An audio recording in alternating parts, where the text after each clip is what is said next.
Hey everyone, I'm your host, Robbie Strazynski, and thanks so much for joining us on episode number 49 of CardsChat, the friendliest poker podcast in town. There aren't many people out there that you can say wrote the book on something, but with today's guest, you certainly can. He's the author of Mastering Mixed Games, which is arguably the most comprehensive strategy book currently available for mixed games. He's not only an outstanding mixed game player, he's also a wizard in the no limit hold'em streets as well, and he's collected over $10 million in career tournament earnings, both live and online, across all of those poker variants. That includes a recent win at the Poker Go Cup, a shark at the tables, and someone who can actually claim to have swam with the sharks as well. Dylan Linde, welcome to the CardsChat podcast. Thanks, Robbie. Thanks for having me.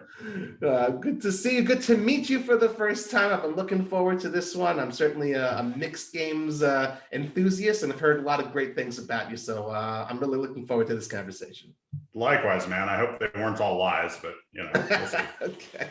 Well, we will. Okay, so we will. I'll preface it. We will definitely dive deep into the mixed games, and of course to your book and that shark story.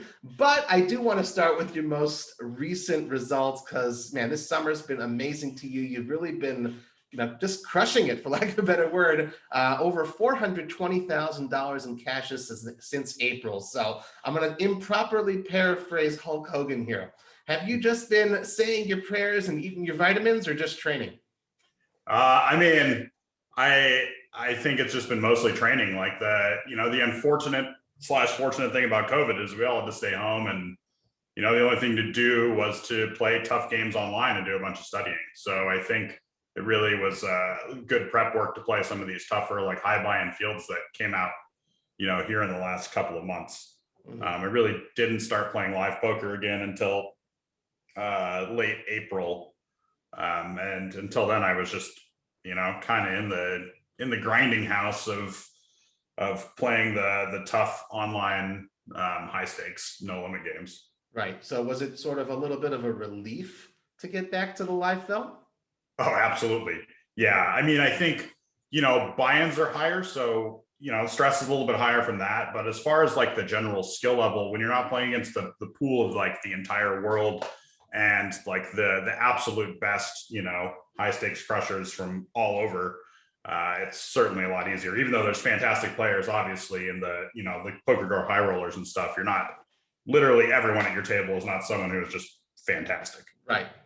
We'll get into that competition levels as well. Specifically about those results at the Poker Go Cup. You won a 10K for $169,000, and the day before that, you finished third in another 10K for $85,000. So the majority of those results have been in these higher buy-in, these 10Ks. You have a couple WPT main events, some high rollers thrown in there for good luck. Was this sort of like a shot take as far as you're concerned, or are we going to be finding you from now on, basically on that high roller scene? No, I think it's pretty much my comfort level is, I'm going to start maybe playing some of the higher buy-ins than that. But I think, you'll see me playing a bunch of 10Ks from, I've been playing that buy-in level for a while. And I think like these Poker Go things I've more recently in the last couple of years realized that there is some pretty good value to them where I used to skip them all the time. So I'll definitely be playing those more often. You'll probably be seeing me a little bit more in like the 25s and the 50Ks as well. Okay. Have you been, I guess, checking out the other Poker Go streams and, scouting the competition like they do, tennis players, NBA players, that sort of a thing, and watching the tape? Oh, of course. I'm probably one of the biggest lifetime poker fans you'll ever meet. I watch everything. It's sick. All cash games, all these random, like, even these weird like 5K poker after dark sit and go. I don't know. I love poker. I always have. I've always been that way. Like I've watched every poker night in America and all the weirdest poker cash game things you can think of. I've probably seen it. Wait, so you watch, I watch it as a fan. This is awesome. This is entertaining. This is interesting. Oh, okay. Like that's cool. Or, something gets hyped up on Twitter, or are you watching like, with a notepad? Not necessarily with a notepad, but certainly, when there's, I have a lot of friends that are at feature tables too.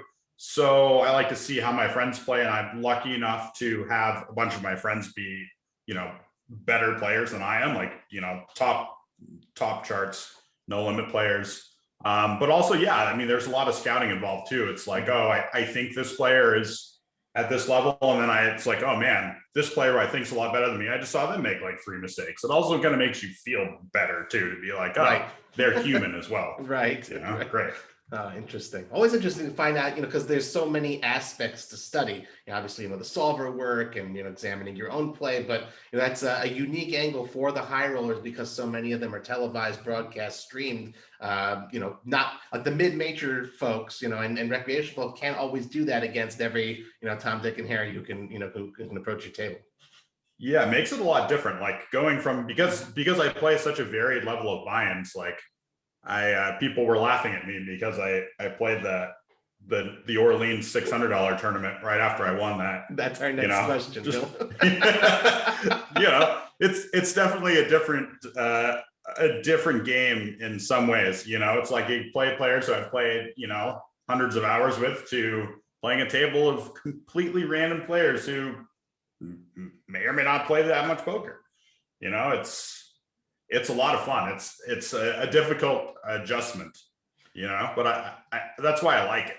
Okay, well, that's basically the gist of the question. Like you said, your comfort zone is these 10Ks. You're playing against the elite of the elite in poker.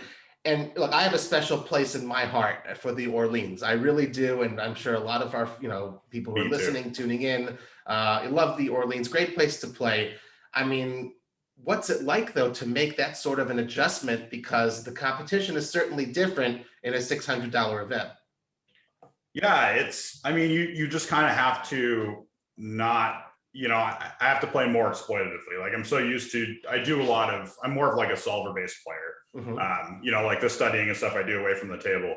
So a lot of the games I'm implementing those strategies all the time and using, that kind of thought process where like, oh, okay, I think that they're going to be bluffing with these hands, so I'm going to be bluff catching with this. Two, when you're playing in a $600 tournament with some players where it's just like, they're just not going to be bluffing in this situation, or they're going to be continuation betting 100% of the time, or, you really have to try to guess what their strategies are, which, I think that is an amazing part of the game. I think it's not just like, I like playing the high level poker with like all the solver work and that, but I also like playing the psychological game where I'm sitting with a random person. I try to figure out, like, is this guy a complete lunatic? Is this guy even sober? Like what, like that is another part of the game that is a lot of fun too. So I like, like I said, I watch everything. I also like to play everything because I like games, and poker's my favorite game. Which would you say is, obviously you're a professional poker player. Which would you say is the more difficult challenge? The psychological, exploitative, perhaps unpredictable, or mastering the math against other players who've also done the same? Well, I would think that as far as the way that you're applying your brain, probably the psychological aspect, but as far as discipline, for me, the act of actually studying and taking that, that's why you see like a lot of the players who excel at the high rollers and stuff are people who are very good at regimenting themselves. They put a lot of hours into studying, diet, working out. That's why you see all these things get connected, because they actually take this time. And obviously they have, the highest level of intelligence and like mental acumen, of course, because they've adjusted to get up to there, and you're still exploiting at that point too. But I think that you can always add the psychological layer onto both aspects, right? It's like when you're playing in a tough 25K tournament, you're not just going off of what, PO tells you to do. You're adapting that based on what your opponent's doing. So I still think that the psychological, exploitative level is still the more difficult level. It's just the discipline involved in the studying is where a lot of people stumble. Got it. Myself included for a long time. Oh, okay. Interesting. Well, how about, I guess, the ambiance? In Poker Go, for the Poker Go Cup, you're playing in this, beautiful studio, brand new, state-of-the-art, television facility for, it's not a casino. It's adjacent, obviously, to the Aria, versus, let's say, the Orleans, again, classic poker room. Is that any sort of adjustment to be made as well? Oh, yeah, of course. You're playing at Poker Go, it's like, you're playing maybe 7-handed at a table that's probably built for 10. It's a huge, they're all huge tables. Yeah. And you get, you know, you're like, oh, I'd like some Javier's. And they're like, oh, here's some Javier's for you right to the table. You know, I mean, it's a different experience for sure. You know, and the level of professionalism is different. Also, oddly enough, I find that there's probably more banter in the high rollers, depending on your table. Like there's like this weird thing where you're at some of the like lower or mid buy-ins, you get these people that take it extremely seriously. And there's a lot more like, there's some anger involved.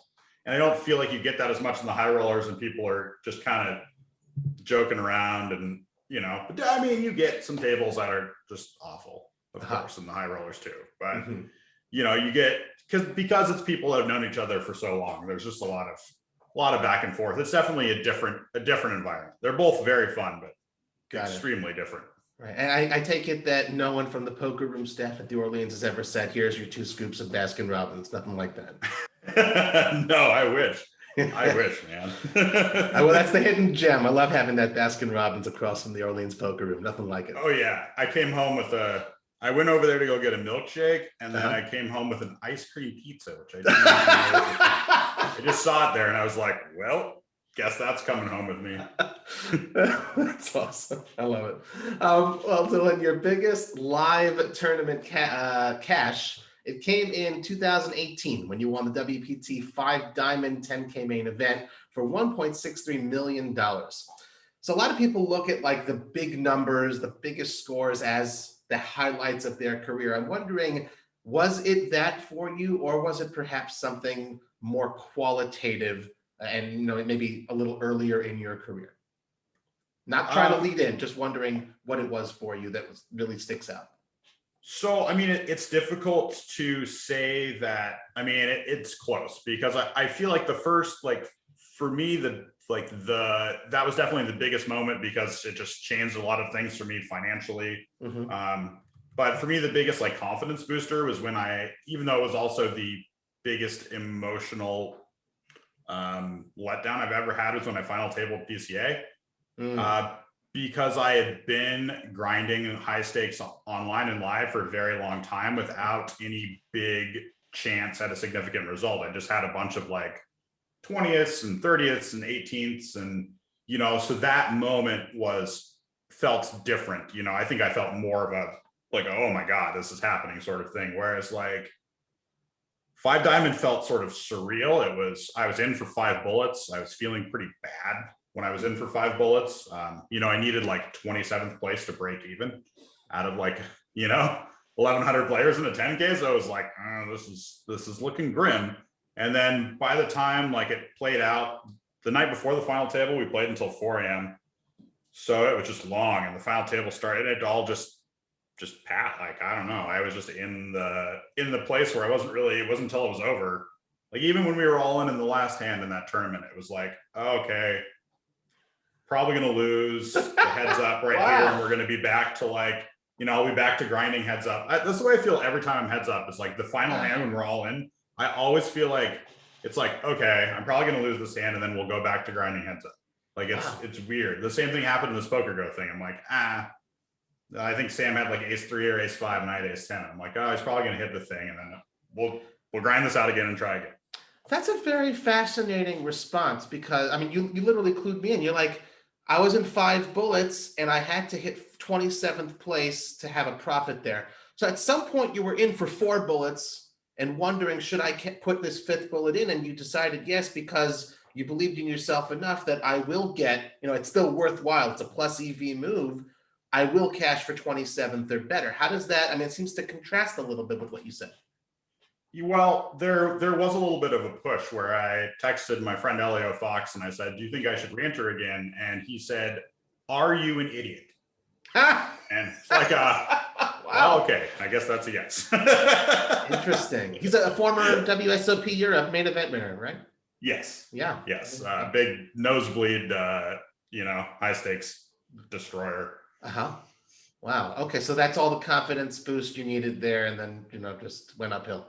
Yeah. Well, I didn't have quite enough confidence to, instead of going and asking him for the last $700 I needed, I went to to the ATM at the Bellagio and paid the $30 withdrawal fee for it, because I was just like, I had already gone and borrowed some money to enter the number 4, and I was like, oh, I'm not doing this again. I slunk over to the ATM, got in the 5th, and then ended up sitting at a table with 2 friends who were like, oh God, they had seen me walking to the line. It was like a table right by the registration line. Right. It's such a funny thing. I experienced it myself. I mean, like not that necessarily the ATMs, but like the $5 bottle of water sometimes, something like that. Because look, again, not that I'm a big high roller, but it's a funny sort of disconnect that we make as poker players. And I can include myself in this as well, even as recreational. Like, sure, we'll go ahead and slide a couple stacks in there, whatever you have. But like when it comes to an ATM fee, you're like, what? Yeah, it stings. Yeah, no, for sure. It's a funny thing.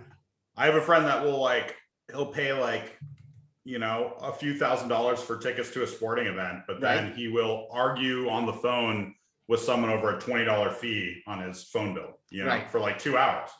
The principle, right? Some things you're like, this is what I want to do. It's fine. This thing stings because they're just getting me a $20 Bellagio ATM fee. Right. I mean, if they had a couple of scoops of Baskin Robbins in there, it's like, okay, fine, I'll pay the fee. Maybe. Yeah. No, for sure. If they had an ice cream machine right next to the ATM, I'd probably use it a lot more. Brilliant. All right. Well, you do have, of course, that WPT title. For now, a WSOP bracelet has eluded you. You came very close last fall, finishing runner-up in the 1K Beat the Pros Bounty WSOP online event, 147K. I'm not going to ask you about that event specifically. I'm not going to ask you about your runner-up finish. I'm just kind of wondering, that was obviously a major highlight of your year exclusively online during this pandemic. You obviously said you were studying a lot, doing a lot of training. It forces you into that. What's it like to just, be in that mind frame for one entire year? You obviously can't play live, only online. What's that like? I mean, it's a lot different. It's the only time I haven't, I was talking with my wife about it. It's the only time that we'd been in the, relatively the same place. We'd been commuting between Mexico and Nevada, but that's, it's a 4-hour drive. It's not it's not a big deal. Mm-hmm. But we just, all the other years that we've been together, we've just been flying around, living in Playa del Carmen half the year and US half the year and traveling and all this. And this was just the first time since, way back in the day when I was playing much lower, only playing online on PokerStars before Black Friday. Wow. When I'd just been sat in my office or sat in a room just playing online poker for 10 hours a day. And then I wasn't studying. I was just playing. Right. Now it's all this last year, it was just I'd play, 4 or 5 10-hour days a week. And then the other days I'd study, I'd study in the morning before I start and when I finished. And, it was a good routine for me. It felt good. It felt powerful, for lack of a better word. It was just wow, I know, and it especially crystallized for me when I started playing live again, because I'd been playing 6 to sometimes 10 tables on Sundays of making a bunch of difficult decisions. And all of a sudden I only have, 2 cards and 1 decision. And it's wow, this is so much easier than I remember it being before the pandemic. And it wasn't I only just started studying. I've been working with solvers and stuff for a lot of years, but sure. The condensation of it, I think, really felt different. And losing heads up in the bracelet event didn't feel bad at all. It just felt everything just felt normal. It's just okay, grinding, making good decisions, right. Things were all falling into place. Felt really good. Very interesting. How else did you fill your time for the year? What other things did you do besides study and play? Walk the dog, did a lot of cooking. Okay. Because didn't really want to go to stores and stuff. My wife and I were just ordering. I've been into cooking for a very long time. I think I've watched every episode of Chopped. It really things I like to do, Robbie, I'm very obsessive about. Good. That's a good so thing. we would just order boxes of meat and produce of just random stuff and try to figure it was almost like my own personal episode of Chopped. It's all right, you got this weird cut of meat and these weird vegetables. What the hell do I do with it? It's good to give yourself a challenge and fill that time, like you said. Very cool. Spent a lot of quality time with my wife, which was nice. That's obviously very important. That's cool. What doesn't drive you apart certainly brings you closer together in that way. Absolutely. Obviously, you're a very successful online player, over $6 million in caches dating back to 2006, including a couple of scoop titles. Sort of like a two-part question. What do you specifically enjoy about playing poker online? And I don't know if it's necessarily related, but do you also sort of feel that those players who exclusively play live are missing out on something? So to answer the second question first, yes, they definitely are. Online is, it's different. I get that it's less enjoyable for a lot of players because you don't have that social aspect as much. But to tie into your first question, the reason why I like playing online so much is that you get the chance to compete so much more often and to kind of hone your skills. And I think when you're playing only live poker, you're playing so much fewer hands than the people who are playing online. But also you're not getting that chance to test your willpower as much as you do when you're playing online, because online you get so many of these like build up disappointment, bad beats, and then also a bunch of victories. So you learn to handle everything better. It's more smooth. You don't win one tournament and feel like you're the best in the world and go blast off of the biggest cash game you can find, as often because you've done it before and you've wrecked yourself before. It's like live poker is just a very slow version of, your career trajectory if you play online. Like everything is slowed down and stretched out over a large amount of time. I mean, games are much softer, of course. Right. But I think, anybody who takes poker very seriously is doing themselves a disservice if they only play live poker. Interesting.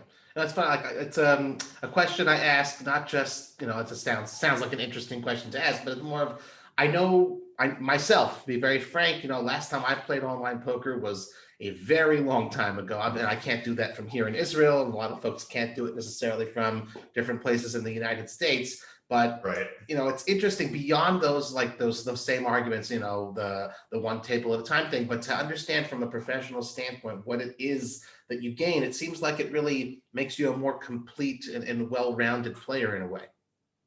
Yeah, absolutely. I think it helps, as much as it helps with the skill aspect of the game, it helps with that, the mental and emotional aspect a lot, at least, and maybe that's just me projecting because those are things that I've always struggled with in my career, but it's, it's really been the biggest whetstone for making my emotional and mental strength sharp. Got it. Interesting.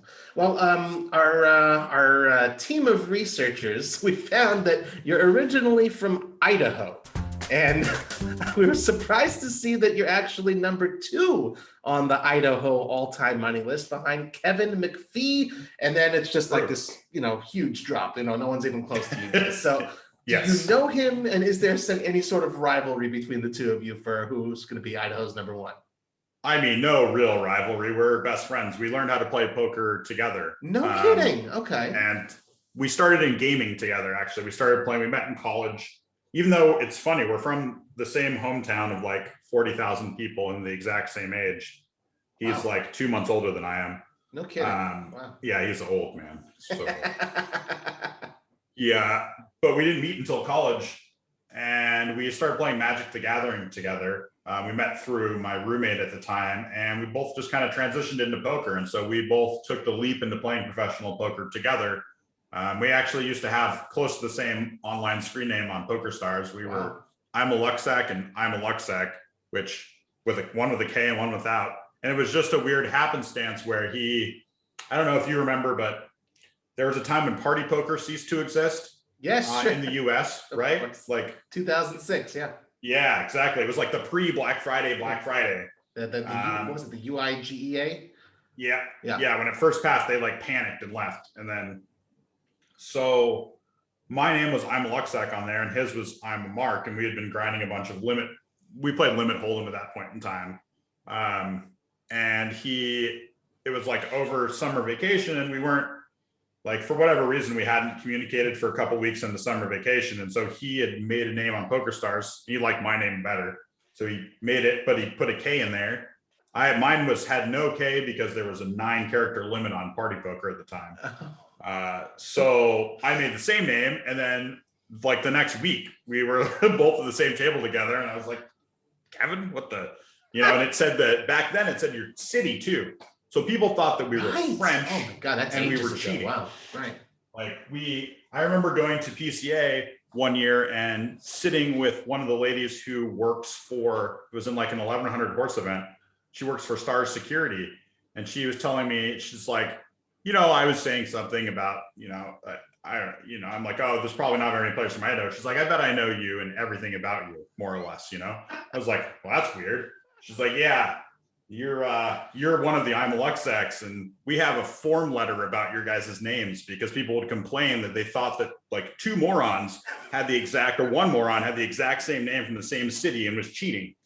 So they just had this letter that was like, no, we know who these people are. They're not cheating. They just kept sending out the same form letter to everybody. That is amazing. Yeah, Kevin and I have been friends for like, I don't know, 20 years or something at this point. That is an amazing story. Very cool. So no rivalry whatsoever as far as, who's going to be number one in Idaho. You just kind of like you said, you're like your friends, you get along with just like rooting for each other. Yeah, for sure. I mean, okay. Obviously there's some bragging, but no, I mean, I would never root against them in any capacity whatsoever. Got it. Okay. Well, here's one. Try this one on for size then. I don't know necessarily that Idaho, and it seems like on Hendon Mob, your first few caches were in Pendleton, Oregon at the Wild Horse Resort and Casino. Not exactly the Las Vegas, LA, Macau hotbeds of poker. So, what was it like starting out as a professional in the American Northwest? A lot of limit poker. Where we're from in Idaho, Coeur d'Alene is really close to Spokane, Washington. Okay. So there's no poker in Idaho, but in Washington they have poker, but they have I think there's a couple other states. I think Arizona's one where they have this like betting limit. Mm-hmm. So you can only bet up to $500 at a time. Oh, Florida used to be like that also, right? Right. So you can only play limit games there. After a number of years, they figured out that you could do spread limit, but that didn't used to be a thing. It used to be only limit. So we play limit hold'em in Spokane, Washington a lot. And Washington has a law where it's just like pretty much any bar can have card tables. So you have like tiny little places that have like one or two, we don't have like these big poker rooms like you think of in like Vegas and stuff. Right. So yeah, we played a lot there, and then Pendleton was the closest place to drive and play like tournaments, which is what we had started playing online, even though we were playing limit cash games live. So yeah, that was the first trip. It was like a 7-hour drive or something. Okay. Go out there in the middle of nowhere. Right. So I mean, at what point did you sort of say, okay, it's time to hit the road, take your 3 stacks of high society, and see what kind of competition is beyond Pendleton? Well, it was, we played a lot of online. We had actually made like a grinding poker house in Coeur d'Alene, Idaho with another friend, Carter Gill. Okay.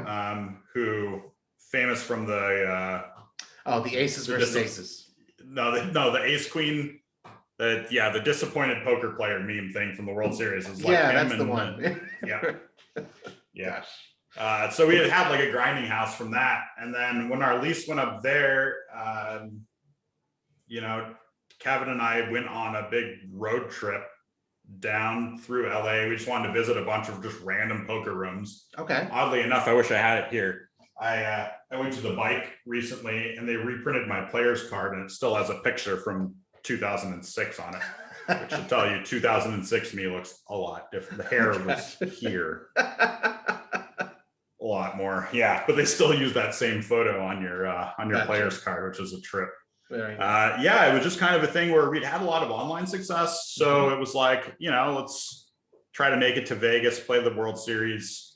So we had gotten a house with the 3 of us and a couple other players, and played, a bunch of side events and stuff. Ended up playing the main, but it definitely wasn't our plan that year. It was just a thing where it's like, let's translate this online success into live success and, see what the poker world has to offer. I mean, we, like, both Kevin and I had just we knew we wanted to be professional poker players. I mean, we weren't at that point, but we wanted to, entrench ourselves in it. So, I mean, because that's interesting, because like I imagine if you didn't have the online experience, it may have felt something going like, from A ball to AAA or the major leagues or something. But I imagine the online experience certainly helped. Was there anything when you did get to the bigger poker rooms, you're like, okay, these guys know what they're doing, or were you fully prepped for that type of perhaps a higher level of competition? I think for myself, it was more the psychology of the stakes. I'm not a natural gambler. So like my entrance into poker, I felt like and I definitely was like a very tight player then too, but like money and everything meant a lot to me. So the psychology of the stakes, I think, bothered me a lot when I played. Like I'd play a game where I was probably much better than a lot of players at the table, but I wouldn't be able to execute. Right. Which definitely was the problem early in my career, and it extrapolates into much later in my career too, where I would be beating tough online fields and then just dropping the ball in live poker. Wow. Interesting. Well, at what point did mixed games enter the mix? Like, at what point did you start saying, okay, let's go beyond No Limit Hold'em? They were kind of always there because of the Washington thing. Omaha 8 or Better is pretty much the only other game spread there. So it was kind of a thing where it's like, oh, let's learn how to play this game. And I'd already been involved in playing 7-card stud high online, because Party Poker used to have this $77 7,777 guarantee tournament that would overlay all the time. Oh, okay. I was like, well, this can't be that different than Limit Hold'em, right? Right. So I started playing that because it had an overlay, and then I got into playing a little bit of cash games in it, and so it just kind of gradually spiraled into playing more games, which really, like, I've gotten pretty proficient at split pot games, but it really came to a head one year when I had been playing EPTs, and I took a side trip with Jim Colopy and Steven Chidwick to Austria, just to go skiing and have a little vacation. Sure. And Stevie and I were talking, and he was pretty good at draw games. And so we decided that,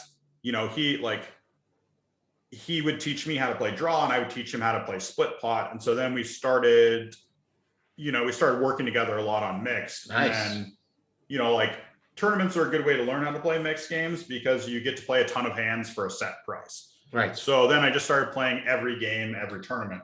And it just kind of spiraled from there. I started playing more cash and just liked it more as a nice escape from playing No Limit. Mm-hmm. Also, my friends and I, we all kind of operate under this theory that every game can teach you more about whatever your main game is. Even not even necessarily poker games, but because Kevin and I and a bunch of other poker players came from playing Magic the Gathering, right? Mm-hmm. That really helps you to learn poker. And in the same way, learning things in other poker games will help your main game.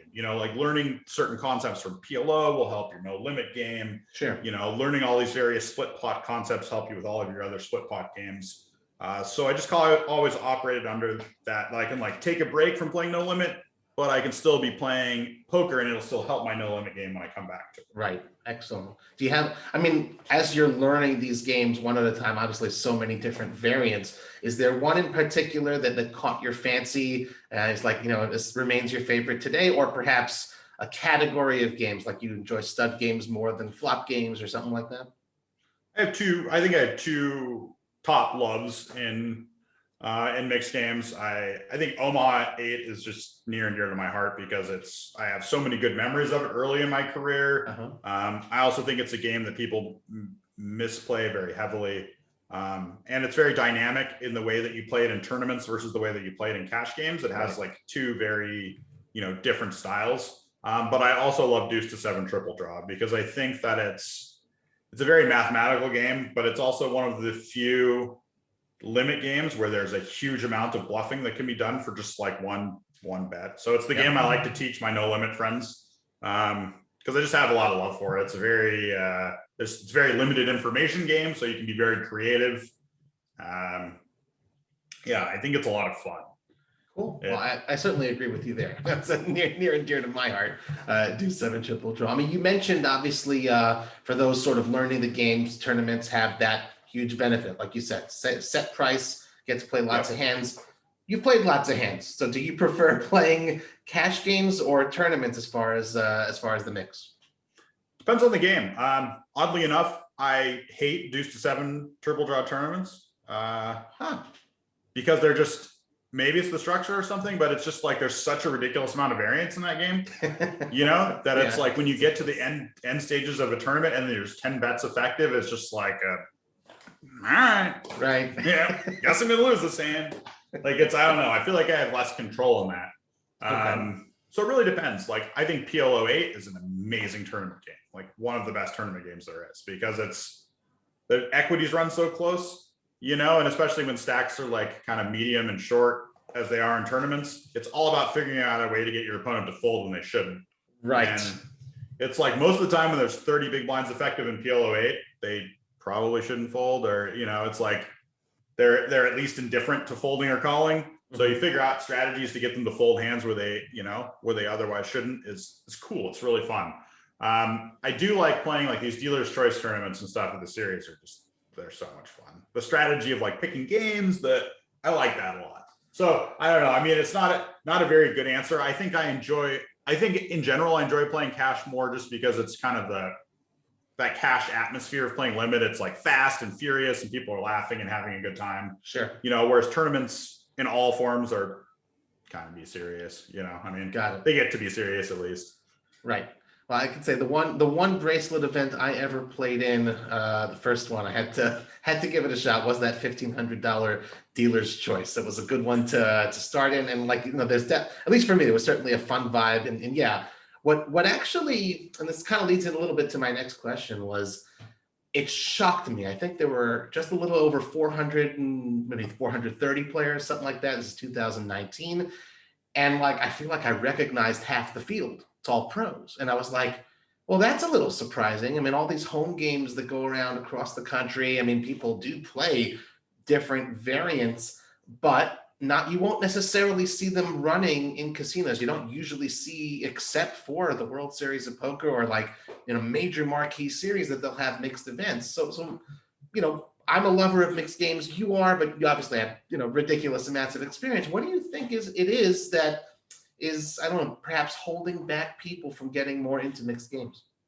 I think there's two aspects to it. One is that there's a lot of people that play a lot of individual games that you find in like mixed game formats, like for me, the Northwest, there's like Omaha 8, but you get people a lot of these people are intimidated by, they don't want to come and play against the pros in games that they don't know. So they don't want to necessarily, they might come and play like like the 08 event, but they're not going to play the 8-game event, even though they probably know how to play most of the games. I just think it's this thing where when they want to gamble, they want to play their game that they feel confident in. And in like the 1500 dealer's choice specifically, you see a lot of players, because you get a lot of no limit players or other good poker players that have no idea what they're doing. I have friends that only play no limit that are messaging me like, okay, what's a Badoogie? They're like, it's like, So I guess I really lucked out, because at my table, the one table I have to, not that it's about me, but I have to, if you're already saying that, then I had James Obst on my left. I had Jeff Lissandro sitting across from me. And I think it may have been Ben Yu on James Obst's left. I think, I'm not 100% sure. What did you do to deserve that? Yeah, I don't know. And this is my first, that's what I was like, I'm not understanding. I'm like, what is going on here? Like, is everyone just the master of these mixed games and everyone else is afraid? But maybe I was just seated at the wrong table for that event. No, I remember like 2 hours into the 1500 dealer's choice, Dominic Nietzsche texts me and he's like, so what is the difference between Badusi and Badesi? Oh my God. How are these? It's just. Wow. Dom, we're going to have Dominic on as a future guest here in the CardsChat podcast. We'll teach him all about Badoogie. It can, like you said, it's a little bit intimidating playing against the masters, but beyond that, if you want to improve your game and learn a little bit more, except for paying for the experience in a tournament, it's a little bit hard to find training material on mixed games. Your book, Yes. Mastering Mixed Games, is extremely well regarded. What inspired you to write it? First, thank you. And second, it was kind of it was probably something I never would have tried to tackle out of my own volition, but I was approached by the publisher about it through Jonathan Little, and they had someone who had started it and they had committed to a publishing date, and then the person just kind of dropped off the face of the planet. And John knew that I played a lot of mixed cash. And I think for me, it would have been too intimidating for me to try to write. I mean, because it had been since college since I've actually written anything. But they were like, hey, do you want to? And I said, I can try to take it on. We'll see how it goes. And then it turned into this personal challenge where it was like, I need to, there isn't as much information out there. Like if I tried to write a book on No Limit, I feel like it would be very difficult because so much has been covered. With these games, a lot of it was breaking new ground, like talking about like Badesi and Badusi, especially. Yeah. There's not even solvers out there, like I had to do a lot of that math by hand. I think that's a good thing that there aren't solvers for Badesi and Badusi. That's just personally me. I feel like sometimes an unsolved game is a net good thing because that means no one solved it, and that's great. If one person solved it, that's a little dangerous. Right. Well, but you don't know. Someone could have written their own. There might be a guy out there who's just got like a Archie solver pumping all the time, and he just, Shout out to Archie. Oh, man. What a game that is. Yeah. For those who don't know, it's a great game. It's 8 or better for the low, a pair of 9s or better for the high, triple draw. Lots of good fun in there. Definitely no solving going on in that game. Correct. I'll tell you that much. Well, here's an interesting one. Like, there's no solvers, obviously, and you said you had to do the math yourself. But what I personally think is so cool about the book, it doesn't just necessarily introduce you to the game if you don't know it at all, but there's also enough strategy in there for those who are familiar with the games to get something out of it too. It's not just, mixed games for dummies. There's a lot more to it than that. How did you sort of balance that as far as your writing and knowing who the audience for this book is? So when I agreed to take on the project, my idea for it was to target it at poker players. So people who already are, I thought that mostly the people who would be interested in it would be people who primarily play one game. My thought would be that they're probably No Limit or PLO players, but not necessarily just those people. But I thought that if there's people who are already good at a game, they're not just going to want the dumbed down version of everything.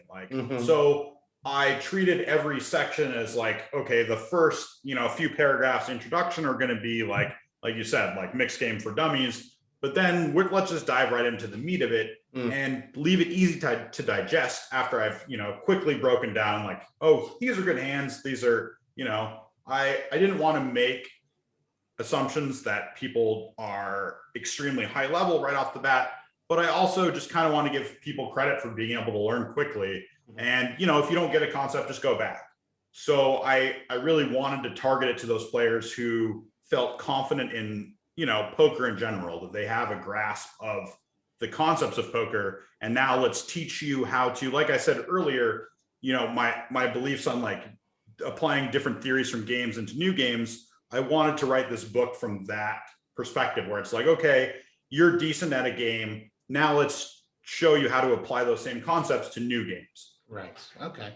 I like that. It's good. But well worded, I would say. Good answer there. We talked before about, the difference between going from these 10Ks, 25Ks to now a $600 event. You've played all different sorts of mixes, what's it like for you going, let's say, from 10K horse or some other mix to a 1,500 or an even lower buy-in as far as mixed games? Would you give the same answer there, or is it a little bit different? It definitely has a different feel. The players have a different feel too, and in the high stakes mixed,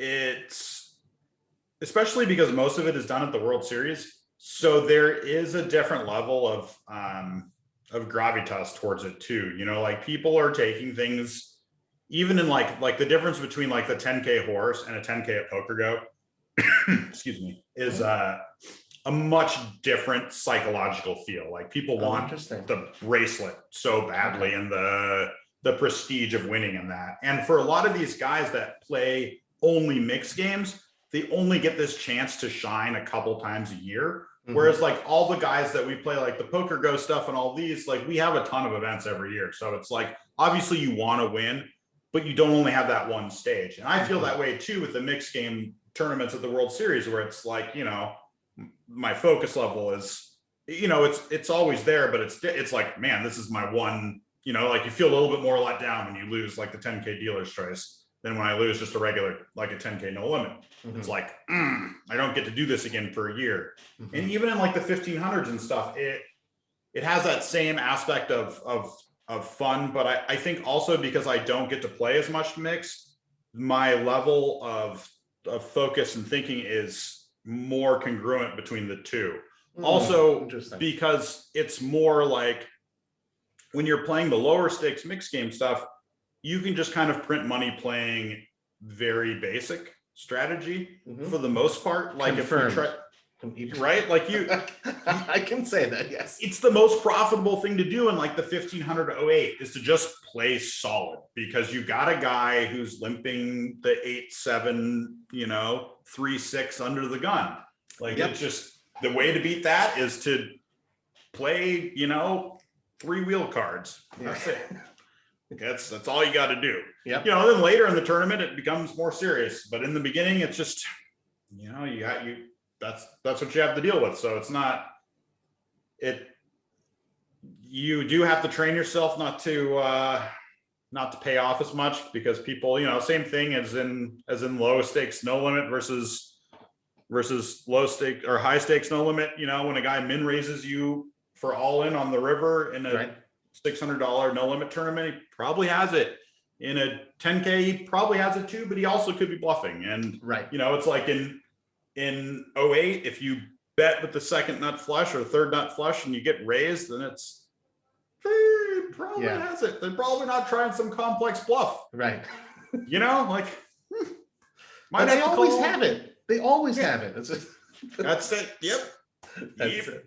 I will one little disclaimer, little asterisk. When I say confirmed about printing money, for me it's just in the 4-8, you know, cash games. But yes, you can still print money at lower limits as well. Yeah, absolutely. It certainly works.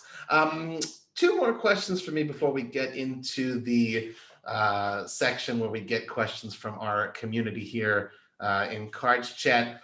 Is there ever any sort of unique type of poker variant that you've seen in private games or in home games that you thought, hey, this is pretty fun, I'd love to add it into the mix?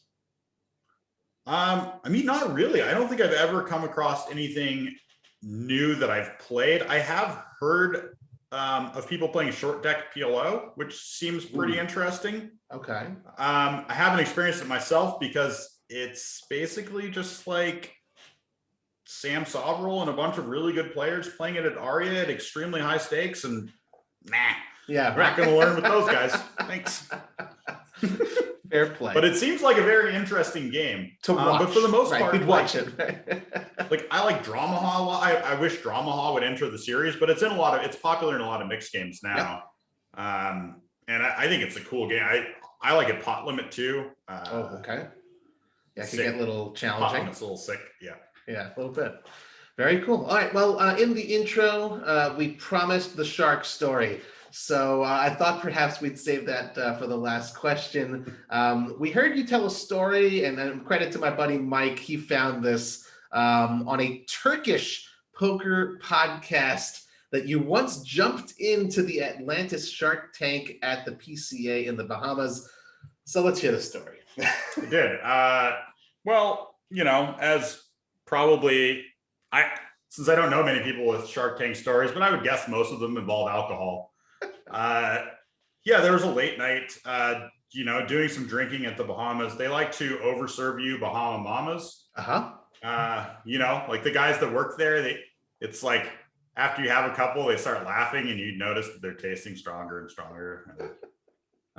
One of the things there is it's probably safe to say this since I probably won't be at the Atlantis for a while. people break into the water slides after dark when they're closed. You know, some of them still have water running. Yeah. So I was with a couple friends. I'll only name one, Kevin McPhee. Where's the love? Gotta show some love. And we had been doing some drunken water slides. And first it started where we were at the main aquarium and there's this large manta ray swimming around. And I was pretty drunk. So I was like, you know, I know manta rays. And I don't know.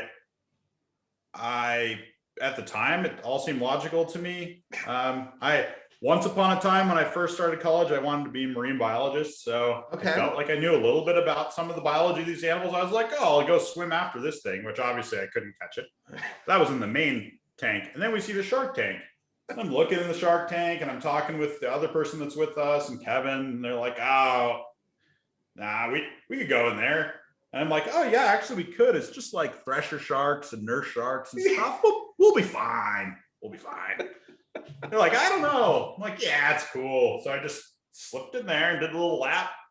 Get out, and it's like probably a 25-foot deep tank. And at night, all these sharks are, you know, at the bottom. Obviously, nurse sharks are they're like bottom feeders. You know, thresher sharks are a little intimidating, but they got little mouths and they eat bait fish. They probably still mess me up if I got cut or something. I did a little lap and the other person with us got in and did a little lap. Kevin was a little too smart to get in there. Dang. Yeah, sadly, I had heard years before that people were offering people like 10K or 5K to jump in there. I really missed out. I did it for free. Felt real dumb. Great stuff. Great stuff. I love definitely good. I love that story. Great story. 10K or notwithstanding. It is time to move on to the segment of the show where we turn to you guys, our Cards Chat community, to see what questions you wanted to ask our guests. Of course, we have a dedicated thread on the Cards Chat forums for this. So as we announce who our future guests will be, please be sure to send in your questions. We have a couple of regulars here. Crystals, thank you very much, Crystals, for sending these in. Good catch here, Crystals. Hendon Mob, Dylan, lists your residence as Vancouver. Beautiful city. I'm wondering, is that current? And if so, what went into your decision? Crystals is wondering, if that's current, what went into your decision to live in British Columbia versus Las Vegas?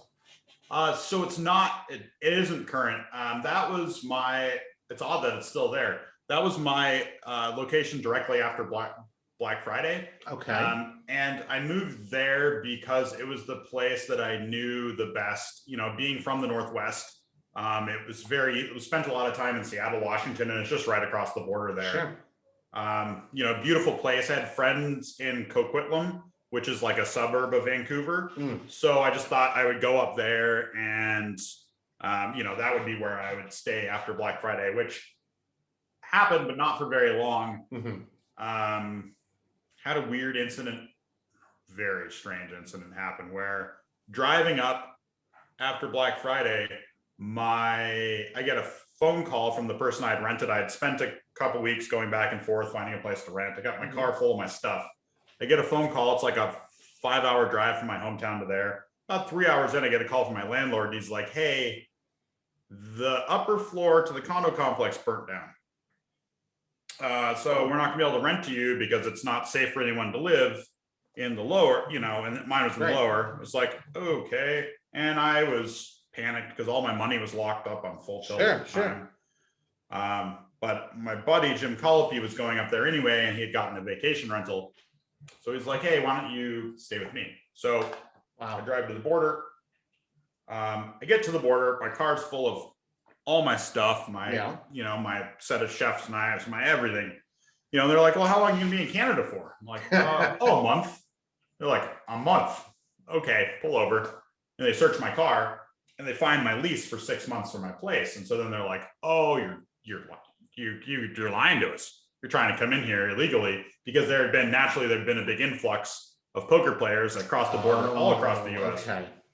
And I told him the story, and the guy, he was just like, this story seems really thin. This place, you don't have a place that burnt down. So they turned me around at the border. I had to get proof that I was tethered to the US, and they let me back in eventually. but they only let me in for a month and a half. And they stamped this huge thing, which I've never seen before, in my passport that was like, if you don't leave, we're going to arrest you. Wow. So I ended up going there for a little while. And I guess they just never changed my residence there. But I ended up going to Mexico, going to Cabo, and then Playa del Carmen. Spent most of my time there. Wow, what a fascinating story. And Hendon Mob, our good friends over there, sometimes I think they listen to this podcast. So pay attention, time to change that to whatever Dylan wants it to be changed to. Next question from Crystals. How did you get involved with Run It Once training? So I just kind of happened upon it, really. A friend, David Emmons, was a pro there, and he had made a final table, and he asked me to do a collaboration with him to do some co-announcing, co-commentating on one of his final tables.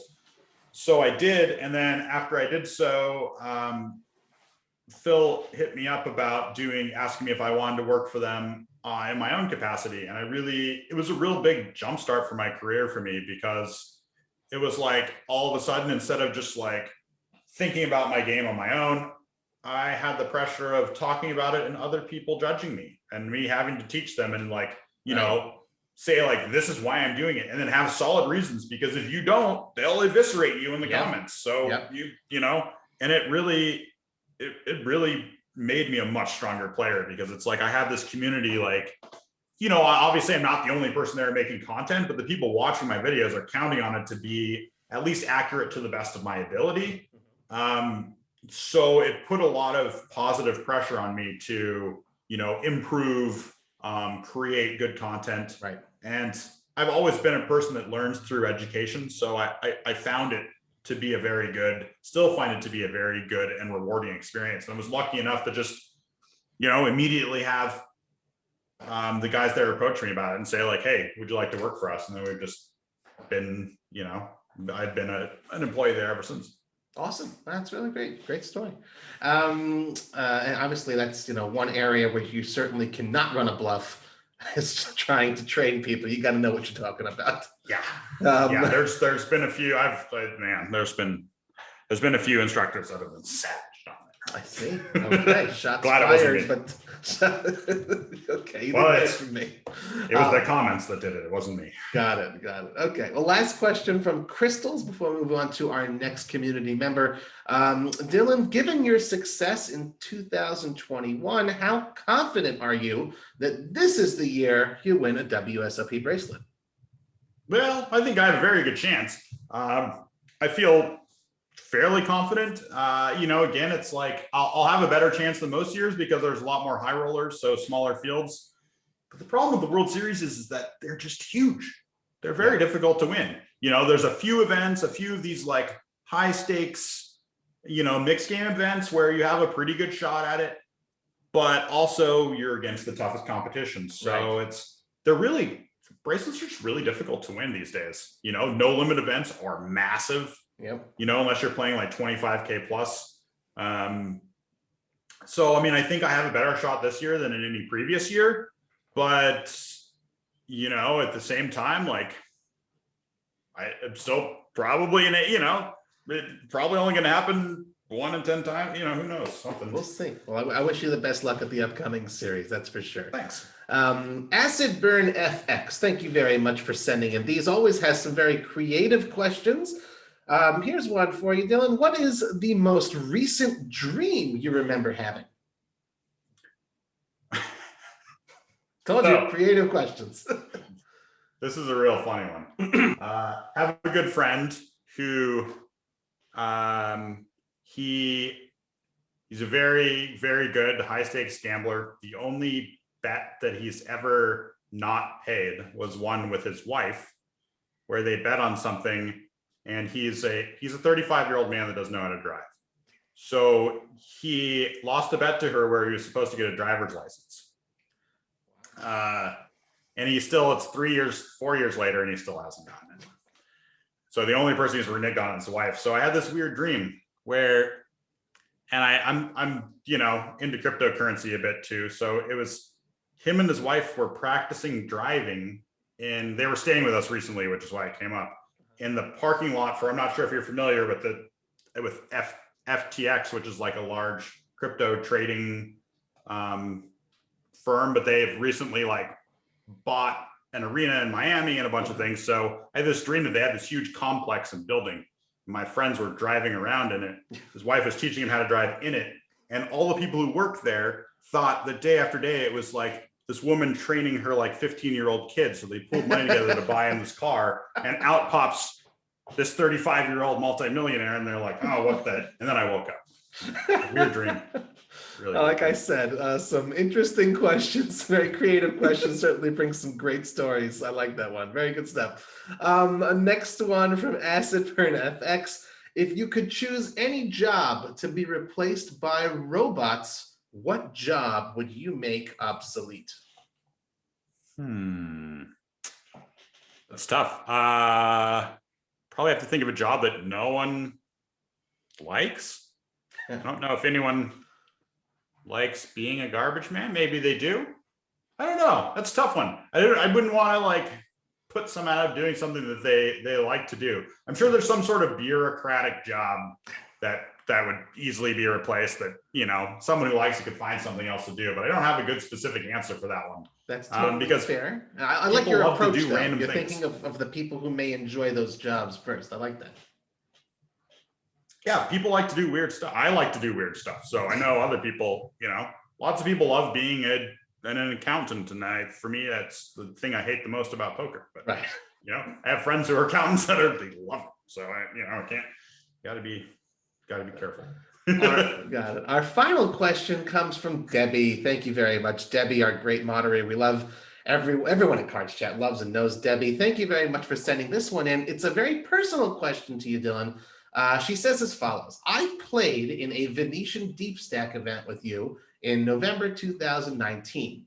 We both ended up cashing and I made the final table. I remember it well because we have a mutual friend, Ryan LaPlante. Shout out to Ryan, episode number 33. Listen to that one after this one.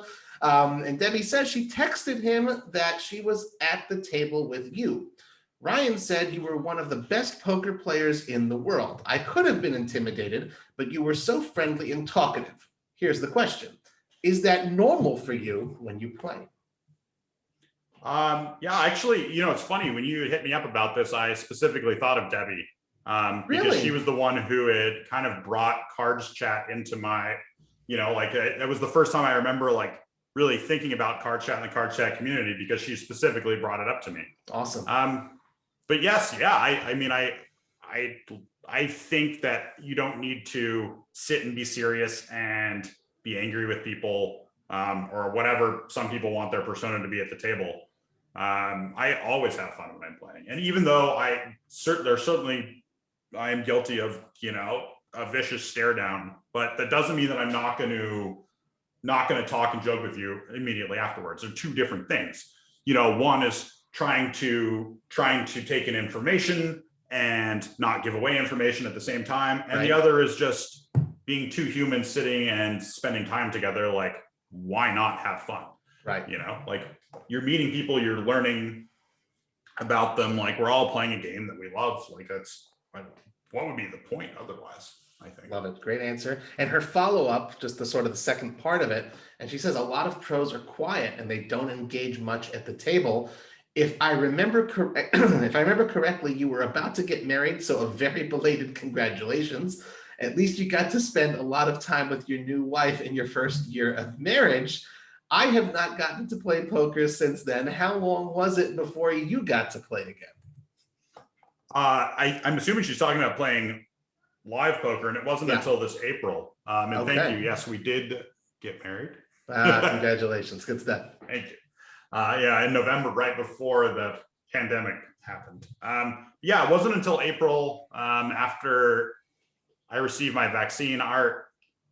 We have family here in Vegas. My wife's mom lives here, amongst her other family members too. So it felt like it was a bad decision to expose them, because we certainly wanted to see them, you know, whereas like maybe if I was willing to gamble on my own health, or my wife was, you know, agreed for me to go in, I really didn't want to until more of people in our group were vaccinated, and you know, responsible. Sure. So it took a while for me to want to play. And I was happy playing online until then. Certainly live poker. It's been fun seeing faces again. So hopefully get to see Debbie soon. Awesome. Well, I hope so. And I hope I get to see you at the World Series upcoming as well. This has certainly been a fun face-to-face interaction, but nothing replaces the real thing. We can give a good hug and handshake, that sort of a thing. Exactly. Yeah. It's, video faces are one thing, real faces are right. A bit more fun too. Very cool. Well, thank you very much to everyone who sent in questions for Dylan Linde. And again, just a friendly reminder to everyone out there in the CardsChat community, we'd love to see you submit your questions for our future podcast guests in the dedicated thread on the forums. Please be sure to give us a good review on iTunes and spread the word via your social media channels if you like the show. Dylan, before we let you go, anything else you'd like to tell our listeners and the folks watching? Just that I appreciate all the fun questions. If you want to learn some about mixed games, try out my book. Or check out the good people at Run It Once. I can't claim to be the best instructor there, but man, there are a lot of fantastic ones. And, some people have really nice voices to fall asleep to as well. I like it. Great note on which to end off. Thank you very much again, Dylan. Thank you all for tuning in to another episode of CardsChat. I'm Robbie Strazynski. You can follow me on Twitter at CardPlayerLife. I wish you all a wonderful day.